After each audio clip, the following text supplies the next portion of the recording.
I found out my dad's secret letters after he died. I grew up thinking my dad was the most honest man alive. The kind of person who preached integrity like it was a religion. Always said, the truth has legs, lies don't. So I believed him, I admired him, looked up to him, I thought. No, I knew.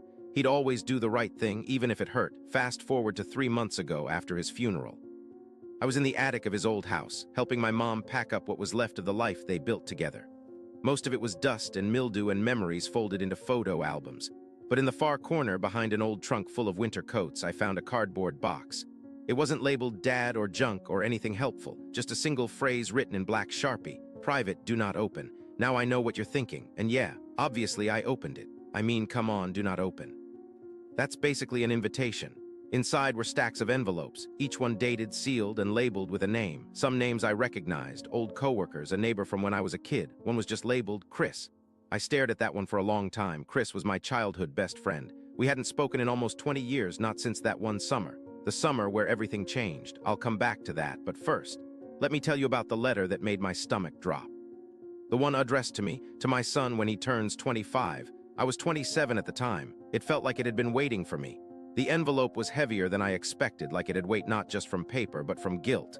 I sat on the attic floor, legs numb, and peeled it open. The letter started simple. If you're reading this, it means I'm gone. Good. I flinched at that, not because he was cruel, but because it was exactly the kind of blunt honesty he always lived by. The next line hit harder. I owe you the truth about what happened that summer and why I let you think it was your fault. I had to stop reading. My heart was pounding like my body already knew what my brain hadn't caught up to. I read on. He talked about the fire, the one that destroyed the storage shed behind our house. Back then, everyone, including me, thought I'd left the grill on. I was grounded for a month. Chris's parents stopped letting him hang out with me. My mom barely looked me in the eye, and Dad. He said it was a lesson in responsibility. I carried that shame for years. But in the letter, he admitted he started the fire. He was drunk, something I never knew he struggled with, and he'd been trying to burn a stack of personal documents he didn't want anyone to see. You weren't even outside yet, he wrote. But when it all went up, I saw you there, just standing in the yard, and I let your mom think it was you. He said he thought it would build my character, said guilt keeps you humble. I sat there shaking, not just from anger, but from this raw collision of grief and betrayal.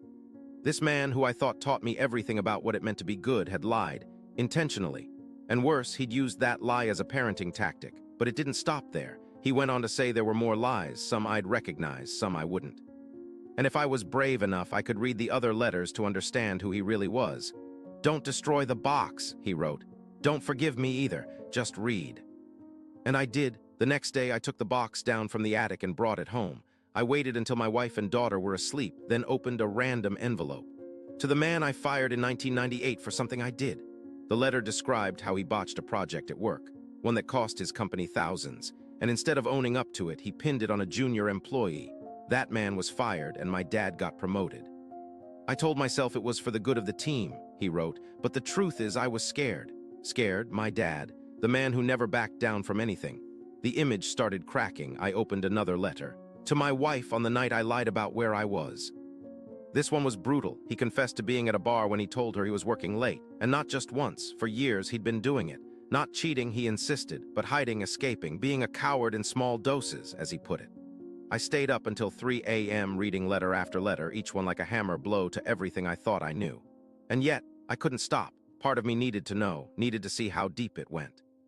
Because if I didn't, I'd be haunted by what might still be in that box. And there was still that envelope marked Chris, unopened. I stared at the envelope labeled Chris for a long time, longer than I'd like to admit. It felt radioactive in my hands. The weight of it wasn't just physical. It was 20 years of silence, confusion, and a friendship that evaporated without closure. I finally opened it, slowly. My hands shook, and for a second I thought, what if it's not what I think it is? What if he's innocent in this one thing? But no, the truth had legs, right? That was his line, so I peeled it open and read. Chris was a good kid, it began, and he deserved better than what I did to him. My throat went dry. You were 12, he was 11, and that summer was the first time I saw you become afraid of yourself. Went on to describe something I remembered in pieces, disjointed flashes. We'd been playing in the backyard, roughhousing like kids do when I shoved Chris. It wasn't hard, but he tripped on a sprinkler head and hit his head on a rock. There was blood, so much blood, and I panicked. But it wasn't just me. My dad was outside too. He saw the whole thing. Chris's mom came running. Chaos followed. The ambulance, the yelling. Chris was fine in the end. Concussion, some stitches. But the fallout was ice cold. His parents blamed me. Mine didn't defend me, and now I knew why. My dad wrote, "When I saw what happened, I froze. I didn't correct Chris's mom when she said you lost your temper." I let her believe it because I thought maybe it was true. You'd been angry lately, moody, and I didn't want them thinking it was my fault, that maybe I'd passed that on to you. Passed what on? That was the first time I saw it, his fear of himself. He'd hinted in earlier letters about the things I inherited and tried not to pass down. But here, he spelled it out. My own dad had a temper. I spent my whole life running from it. But when I saw you standing over Chris, pale, shaking, I thought maybe I'd failed. Maybe it was in you too, so I said nothing. And in saying nothing, I let you become the problem. I sat there on my couch, completely still. I didn't even realize I was crying until a drop hit the letter. 20 years of guilt, over something that wasn't even my fault, or at least not in the way I thought. It wasn't anger, it was fear, shock. And I had begged my dad to tell people I didn't mean it. I remember yelling, "Tell them it was an accident." And he said, "Sometimes it's better not to argue with people when they're upset." I was 12, and I carried that guilt into adulthood, avoided confrontation, second-guessed my own emotions, thinking I might lash out like that again, all because he didn't say one sentence. It wasn't his fault. I didn't sleep that night. How could I? I had to keep reading, and the deeper I went into the box, the darker it got. One letter was to a woman I'd never heard of, to Danielle, the woman I ghosted in 1979. He admitted to proposing to someone before my mom, then vanishing the next week. No explanation, just cut contact and moved across the state. "I thought if I stayed," he wrote, "I'd get trapped in a life I didn't want, but I never stopped wondering if she wondered." He said he still remembered her birthday, still felt guilt every time he saw a specific type of perfume she wore. I couldn't believe it. This wasn't the dad I knew, or rather it was, but with a mask I'd never seen removed. I thought he was unshakable, disciplined, stoic. Turns out he was just afraid of being exposed, afraid of being weak, afraid of being like his father. That phrase came up again and again, like my father, like a ghost that never stopped chasing him. And that's when I realized something. All the lessons he taught me, all the advice, all the quotes. Guilt keeps you honest. Responsibility builds character. You can't fix the truth. Those weren't wisdom. They were self-defense, his armor, his way of shaping the world so he didn't have to face what he'd done. I started to see it everywhere, like the time he punished me for skipping class in high school, grounding me for 2 weeks and making me write a 10-page apology. But now I read a letter to Principal Harris for the lie I told about my son, where he admitted to lying to my principal to cover for a late payment on my school account. "I said you forgot your registration," he wrote, "but really I missed the deadline. I couldn't afford it yet. And when they asked if it was you who'd screwed up, I let them think it was." I felt sick, like my whole life had been written with missing pages. The truth wasn't just different, it was buried. And with every letter, I wasn't just learning who he was. I was learning who I might have been if he'd just told the truth. My wife found me that morning, slouched on the couch with the box open, eyes red, coffee cold. She didn't say anything, just sat next to me and held my hand. I handed her one letter, the one to me, and said, "Read this first, then we'll talk." And I knew this wasn't just about a man who kept secrets. It was about the chain reactions those secrets caused. The lives bent around someone else's shame, and I wasn't done. There were still letters unopened, still shadows to explore, and one letter sealed in a different envelope, thicker, darker, addressed to Mom. The envelope to Mom was different from the rest. It wasn't just thicker, it was heavier in a way I couldn't explain. The paper was a deep ivory, almost yellowed and sealed with wax like something out of an old novel. No date on it, no stamp, just her name in his handwriting, neat and centered. I didn't open it, not at first. It felt wrong, invasive. But then I thought about everything else. The lies, the silence, the things he let fester in the dark.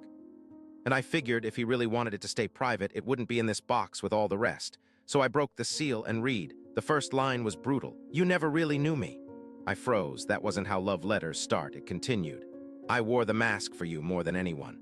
Not because I didn't trust you, but because I loved the version of me you believed in more than the man I really was."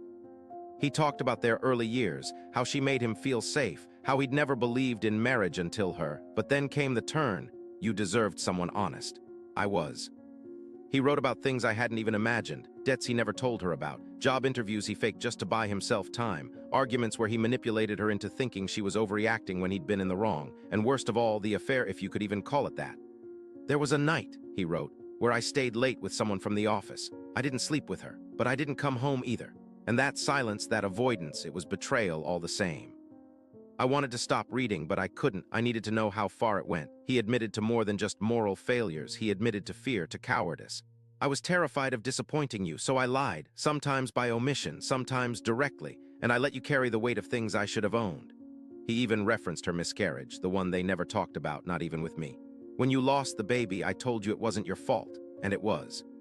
But I also didn't tell you I knew it might happen, because I read the warning signs and I didn't speak up. I told myself I didn't want to worry you, but really, I didn't want to feel guilty if I was right. I felt a lump in my throat. This wasn't a confession. It was a reckoning, the unraveling of a myth that had shaped our entire family, and maybe the worst part was, I still missed him. Even as I hated what I was reading, even as I felt disgusted and betrayed, I still missed him. That was the contradiction I couldn't shake. He was my father, and no matter how many lies he told, some part of me would always want to believe he meant well. I put the letter aside and stared at the remaining envelopes, maybe 5 or 6 left, some labeled with names I didn't recognize, one with no label at all. I opened that one next. And what I found wasn't a letter, it was a list. A bullet-pointed inventory of every lie he could remember telling, big or small, no explanations, no context, just brutal admissions, told Tom I'd paid him back. I hadn't, lied about the garage door, said it was the wind, wasn't. Claimed I forgot Mom's birthday in 2002. I didn't, I was angry. The list went on for 3 pages, 3 dense pages, and at the bottom in tiny scrawled script, one final line. If you're still reading, then I'm sorry twice. Once for lying, and again for making you the one to sort through it all. I sat back, my eyes burning, my brain trying to reconcile the man I thought I knew with the stranger I was meeting now. Was it all fake? No, I don't think so. He was still the guy who took me to baseball games, still the guy who stayed up with me the night before my first big exam. But he was also this other person, flawed, broken, dishonest, afraid. I wanted to talk to someone, Mom maybe, but I didn't know if she'd read her letter yet. Didn't even know if she should, so I called Chris for the first time in almost 2 decades. It rang 4 times before someone picked up. Hello. His voice was deeper, unfamiliar, but there was a flicker of recognition. Chris, I said, it's me. I read something about what happened that summer. Silence, then. I always knew it wasn't your fault. I broke down crying right there on the phone, and for the first time in years I felt something like peace. Talked for 2 hours, Chris and I, mostly filling in the gaps, his version, my version, and the massive silence in between. He told me how after that summer his parents kept him away from me not just because of the accident, but because of what my dad had said to them. I sat forward when he said that. What do you mean? I asked, and Chris, hesitant at first, said, your dad came over a few days later. He said you were having behavioral issues, that things had gotten violent at home. My jaw tightened. He told them I was violent. Not directly, Chris said, but he implied it. Said something about needing to get you into counseling, that you had trouble managing your emotions. It freaked my mom out. I stared at the floor, gripping the phone so hard my hand went numb. My father hadn't just stayed silent. He'd fed the story, let it grow into something that fractured the one friendship I had that summer. And for what? To cover his own fear, his own shame. Chris must have heard the shift in my breathing because he added quietly, I always thought it didn't add up. You were never that kid. I exhaled slowly, then asked, can I send you something? I emailed him a scanned copy of the letter addressed to Chris, the one I'd read days ago but hadn't fully understood until now, and then I just waited. 5 minutes passed, then 10, and then my phone buzzed again. It was him calling this time. I picked up, and before I could say anything, he said, that means more than you know. I think we both cried a little after that, the kind of quiet crying that doesn't need words, just space to exist. We agreed to meet next week, something I never thought would happen, and for the first time in a long time, I looked at that memory, not as a scar, but as a wound that was finally healing. But there were still letters left, and I knew I couldn't stop until I'd read them all. I opened the one addressed to the stranger I hit with my car in 1987. I blinked. I had no idea what this was about. The letter explained everything. He'd been driving home late one night, exhausted, distracted, maybe tipsy, clipped a cyclist at an intersection, didn't stop, didn't report it. I watched in the rearview as you got up, limping, waving your arms. I convinced myself you were okay, that someone else would help. I was a coward. He said he read about the man later in the paper, minor injuries, but no name listed. I kept the clipping, he wrote, as punishment. I looked at it every year on the date it happened.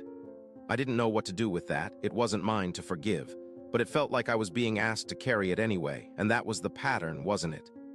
Not just regret, but delegation of guilt. He didn't want to be forgiven, he wanted to be understood, and maybe those aren't the same thing. The second to last letter was addressed to the version of myself I never became. No name, no date, just an existential spiral that shook me more than any confession.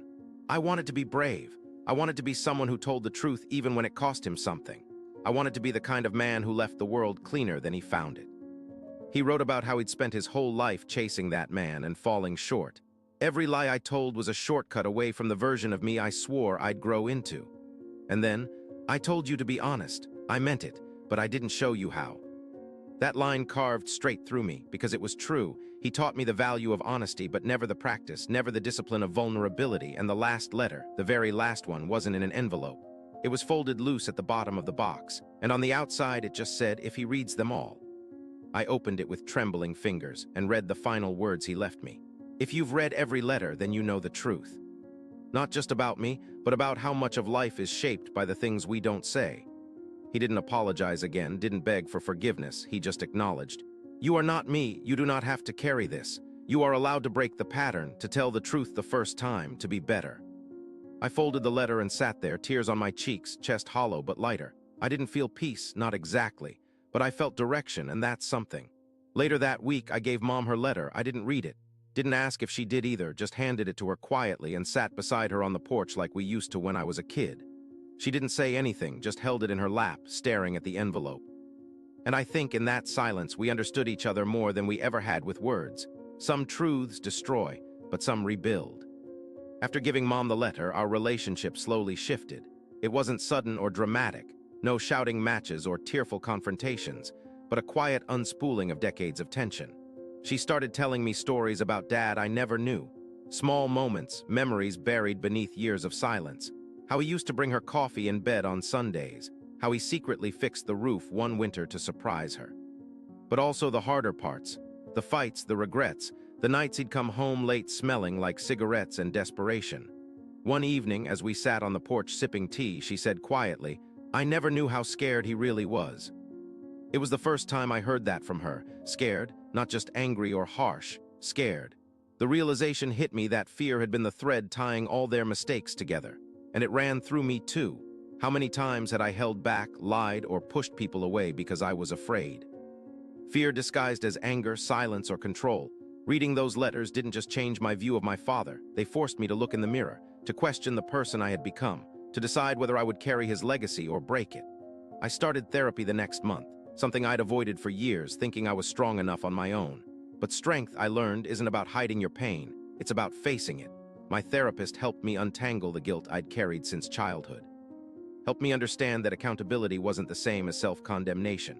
And slowly I began to rewrite my own story, with honesty, with vulnerability, and with forgiveness, not just for him, but for myself. I called Chris again last week. We laughed this time, not about the past, but about trivial things, jobs, kids, music. We're rebuilding something fragile but real. And in that I found hope. My father's letters taught me a harsh lesson. Truth isn't just about facts, it's about courage. About facing your demons and admitting your faults. But more importantly, it's about choosing what kind of person you want to be when no one is watching. So here I am telling you this story, not for sympathy or closure, but because I want to remind anyone listening that we all carry secrets, some heavier than others, but the weight lessens when we share them, when we face them, and when we let ourselves be seen. I'm not perfect. I'll probably never fully escape the shadows of my past. But I'm done hiding, done pretending, and ready to live a life where honesty is more than a lesson. It's a practice. If you're struggling with your own family ghosts, if you feel trapped by mistakes you didn't even make, remember, the truth will set you free. But first, it will break you open, and from that brokenness, you can build something real. Thanks for listening.